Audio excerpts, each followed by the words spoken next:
Agora a gente fala de esporte. Ontem a Copa do Mundo começou efetivamente para a seleção brasileira. A aguardada convocação do técnico Tite definiu os 23 jogadores que terão a responsabilidade de defender o Brasil no primeiro Mundial após o histórico jogo do 7-1 contra a Alemanha.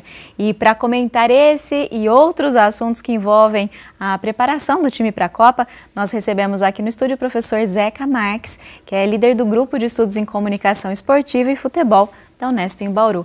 Professor, muito obrigada mais uma vez pela sua vinda aqui. Eu que agradeço poder retornar aqui ao telejornal da TV Unesp. Professor, a lista do Tite conta com 6 jogadores da Copa de 2014, né? O que isso mostra? O processo de renovação que foi pedido, né, foi atendido? Bom, eu acho que primeiro o Tite ele fez parte de metade desse processo que é o rescaldo da Copa de 2014. Quem assume primeiro é o técnico Dunga, que tem uma campanha muito ruim nas eliminatórias para a Copa do Mundo. E aí o Tite aparece como uma espécie de salvador da pátria, né? Ele chega no meio de um processo, não teve tempo de implantar sequer um projeto de médio ou de curto prazo, e eu acho que ele fez aquilo que lhe foi pedido. Ele conseguiu colocar ordem na casa, tirou um pouco as tensões que existiam dentro do elenco, e deu um padrão de jogo mínimo e fez o básico para conseguir classificar-se numa eliminatória que não tem muitos riscos para o Brasil. Agora, esse número de 6 integrantes desse elenco que já disputaram uma Copa é muito pequeno. Isso demonstra uma equipe com pouca experiência de Copa. E a gente poderia imaginar, mas então os outros 17 são jovens talentos do futebol brasileiro. Também não, porque nós temos nesses 17, mais da metade jogadores perto dos 30 anos e que nunca participaram de Copa.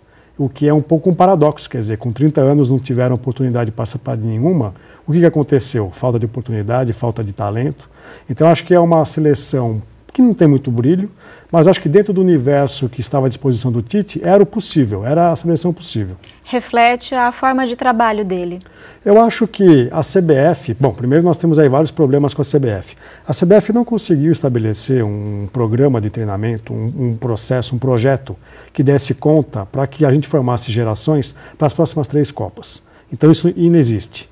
Eu gostaria muito que nesta Copa de 2018, por exemplo, algumas jovens promessas que surgiram recentemente pudessem ter a sua oportunidade. Então, Pedrinho do Corinthians, o Vinícius Júnior do Flamengo, o Rodrigo dos Santos, jogadores que estão ali com 18 anos e que poderiam ter uma chance para se gabaritarem para a Copa seguinte, não para esta.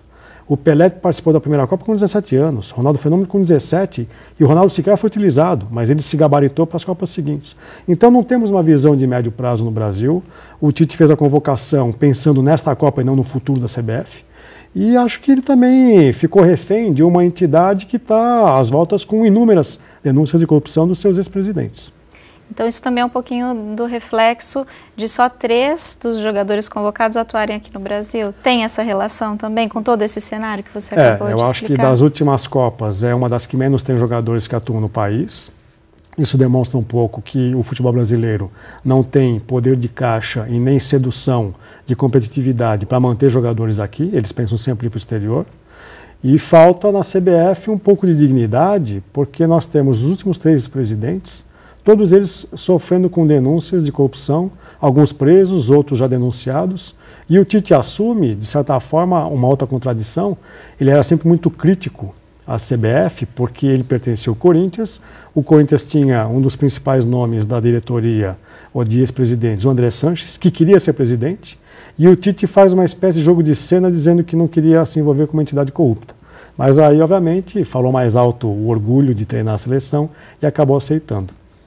Zeca, para a gente encerrar, a gente vem percebendo um clima ainda meio morno, né, em relação à Copa. A que você atribui esse cenário? A gente não vê muita movimentação no comércio, as pessoas ainda não estão falando sobre a Copa. Isso vai mudar a partir de agora? Eu acho que ainda há uma ressaca pelo 7-1 e pelos 3-0 contra a Holanda, né? 7-1 contra a Alemanha na semifinal, 3-0 contra a Holanda na 3º e 4º lugares. Acho que é um clima um pouco de descrédito. A seleção não tem assim demonstrado que chega como grande favorita.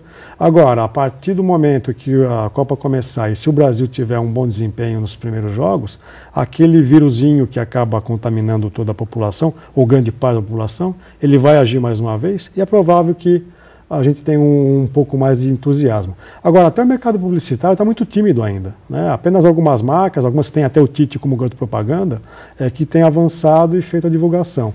Mas vamos ver, acho que está todo mundo num compasso de espera, aguardando o que pode vir pela frente. Aguardando os próximos cenários, né? Sim. Muito obrigada mais uma vez pela sua vinda até aqui. Eu que agradeço.